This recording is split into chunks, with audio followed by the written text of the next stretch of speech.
My dear friends, some of you may be aware that I have enjoyed many nights performing in amateur dramatics, often as a pantomime dame. So if you're of a nervous disposition, I recommend averting your eyes, as I'm going to share a photo or two. One of the things that is often thought about when considering performing on a stage is stage fright.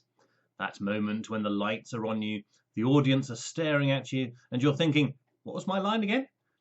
And this kicks in even before you go on stage. Indeed, it can kick in much more clearly in those moments before you walk on, when you worry about how you're going to be received. I learned not to call this stage fright after a while, for if an actor is genuinely frightened of going on the stage, then they probably made a wrong choice somewhere along the line. I started to call it performance anxiety.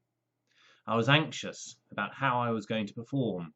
Was I going to remember my lines? Was I going to get the timing right? How was the audience going to receive me? Will they laugh at the jokes, or will they feel sorry for everyone on stage if it all goes horribly wrong? So why am I talking about all this in a sermon?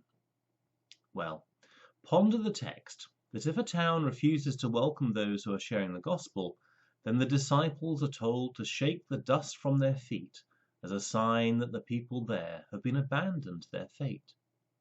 In other words, the disciples are not to have any concern about how they are to be received.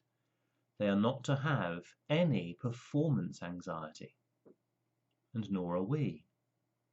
So long as we're being obedient to the commands, travel lightly, spread the gospel, heal the sick, then it doesn't matter whether we're successful or not successful.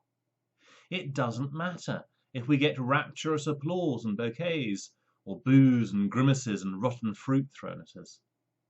To put this starkly, whether someone is converted to Christianity or not is not something that lies in our power.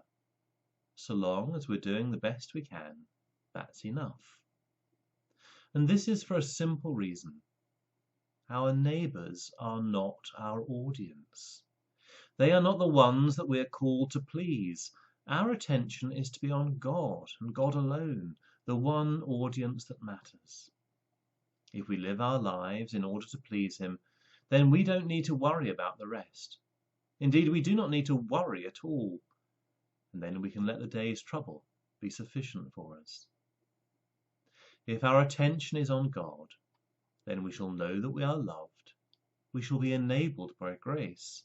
And then we'll be able to act in the world with courage and compassion. And then we shall truly be a sign of the coming kingdom. Until we meet again. Amen.